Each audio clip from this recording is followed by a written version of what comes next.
ଢେଙ୍କାନାଳ ଜିଲ୍ଲା କଙ୍କଡ଼ାହାଡ଼ ବ୍ଲକ କଣ୍ଟାପାଳ ଗ୍ରାମ ପଞ୍ଚାୟତ ଅନ୍ତର୍ଗତ ଫୁଲଝର ଗ୍ରାମର ଦୃଶ୍ୟ। ଏହି ଗ୍ରାମରେ ଗୋଟିଏ ପ୍ରାଇମେରୀ ସ୍କୁଲ ଥିବାବେଳେ ଗୋଟିଏ ଅଙ୍ଗନବାଡ଼ି କେନ୍ଦ୍ର ଅଛି, କିନ୍ତୁ କାଗଜ କଲମରେ ଚାଲିଛି ଅଙ୍ଗନବାଡ଼ି କେନ୍ଦ୍ର। ଏହି କେନ୍ଦ୍ରରେ 18 ଜଣ ଶିଶୁ ପଢ଼ୁଥିବା ବେଳେ ଶିକ୍ଷା ଗୃହ ନଥିବା ଯୋଗୁଁ ପଢ଼ୁଛନ୍ତି ପ୍ରାଇମେରୀ ସ୍କୁଲ ବାରଣ୍ଡାରେ ଗରିବ ଆଦିବାସୀଙ୍କ ଅଞ୍ଚଳରେ ଖୁଲୁମଖୋଲା ହରିଲୁ। ପୁଣି ଆସିଲା ଏକ ସାଂଘାତିକ ଅଭିଯୋଗ। ସ୍କୁଲ ବାରଣ୍ଡାରେ କିଛି ଅଙ୍ଗନବାଡ଼ି ଶିଶୁ ପଢ଼ୁଥିବାର ଦେଖିବାକୁ ମିଳିଥିଲା। ଅଙ୍ଗନବାଡ଼ି ଦିଦିଙ୍କୁ ପଚାରିବାରୁ ଦିଦି କହିଲେ, ପିଲାଙ୍କ ପାଇଁ ଘର ନଥିବାରୁ ଅଙ୍ଗନବାଡ଼ି କେନ୍ଦ୍ର ଚଳାଉଛୁ ସ୍କୁଲ। ବାରଣ୍ଡାରେ ସମନ୍ୱିତ ଶିଶୁ ବିକାଶ ବିଭାଗ ତରଫରୁ ଅଙ୍ଗନବାଡ଼ି କେନ୍ଦ୍ର ପାଇଁ 4 ବର୍ଷ ହେବ ଅଧାଗଢ଼ା ଘର ହୋଇପଡ଼ିଛି। ସେ ଘରଟି ଏତେ ନିମ୍ନମାନର ନିର୍ମାଣ ହୋଇଛି ଯେ କମ୍ ଦିନ ଭିତରେ ମାଟିରେ ମିଶିଯିବ। ଏଥିରେ ନିମ୍ନମାନର ବାଲି ସିମେଣ୍ଟର ହେବା ସହିତ ପାଣି ଗଳୁଥିବା ଦୃଶ୍ୟ ଦେଖିବାକୁ ମିଳିଥିଲା। ଏହି କାମଟି ପୂର୍ବତନ ସରପଞ୍ଚ ଠିକାଦାରୀ କରିଥିବା ସୂଚନା ମିଳିଛି। ବ୍ଲକ ପ୍ରଶାସନ ଓ ସରପଞ୍ଚଙ୍କ ମଧ୍ୟରେ ମଧୁଚନ୍ଦ୍ରିକା ଅଛି କି? ଏନେଇ ଜନସାଧାରଣଙ୍କ ମଧ୍ୟରେ ପ୍ରଶ୍ନବାଚୀ ସୃଷ୍ଟି ହୋଇଛି।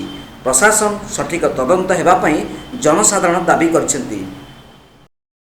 ଆମର ଘରଟା ନାହିଁ ଯେ ସ୍କୁଲରେ ଜାଗା ଦେଇଛନ୍ତି, ସେଠି ବସିବା ପାଇଁ ବି ଆମର ଜାଗା ନାହିଁ। 2ଟା ରୁମ୍ ଅଛି, ଆଉ ପିଲାମାନଙ୍କୁ ତ ବସିବାକୁ ଜାଗା ନାହିଁ। କ'ଣ ବାରଣ୍ଡାରେ ଆମ ସବୁ ବସିକି ପାଠ ପଢ଼ୁଛନ୍ତି। ରୋଷେଇଆ ନାହାନ୍ତି ଆପଣ? ଆମର ରୋଷେଇ ନାହାନ୍ତି, ମୁଁ ନିଜେ ରୋଷେଇ କରି କେମିତି ପାଠ ପଢ଼ୁଛନ୍ତି? ରୋଷେଇ କରି ସାରିକିନା ଯେତିକି ଟାଇମ୍ ମିଳୁଛି ତାପରେ ପୁଣି ଖାଦ୍ୟ ପଢ଼ୁଛି। ଅଙ୍ଗନବାଡ଼ିର ଘର ନଥିବାରୁ ସେ ଆମ ସ୍କୁଲ ବାରଣ୍ଡାରେ ପଢ଼ୁଛନ୍ତି ପାଠ। ଆମ ଅଭିଯୋଗ ହେଲା, ଅଙ୍ଗନବାଡ଼ି ଆମର ଫୁଲଝର ହେଲା ଆଜିକୁ 4 ବର୍ଷ ପାଖାପାଖି ବର୍ତ୍ତମାନ ସୁଦ୍ଧା କମ୍ପ୍ଲିଟ୍ ହୋଇପାରୁନାହିଁ।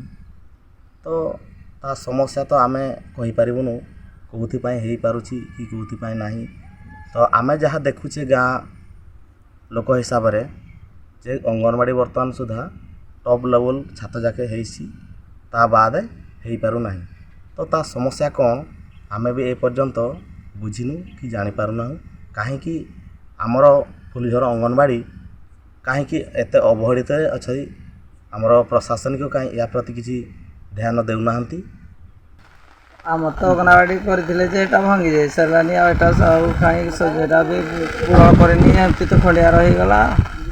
ଆଉ ଏଇଟା ତ ଏଇନେ ଖାଲି ଏଠି କିଛି ଆଉ ଜାଗାଟା ତ ଭାଙ୍ଗି ସାରିଲାନି, ଆଉ ପ୍ଲାଷ୍ଟର ହେଇକି କିଛି ଦେଇ ଖାଲି ଜୁড়େ ହେଇଛି, ଏଇଟା ତ ଭାଙ୍ଗି ଯାଉଛି ନା କ'ଣ? ଆଉ କେହି ଆଉ ପଚାରିନାହାନ୍ତି। କାମାକ୍ଷାନଗରରୁ ପ୍ରକାଶ କୁମାର ପାତ୍ରଙ୍କ ରିପୋର୍ଟ, ତୀର୍ଥକ୍ଷେତ୍ର ଲାଇଭ୍।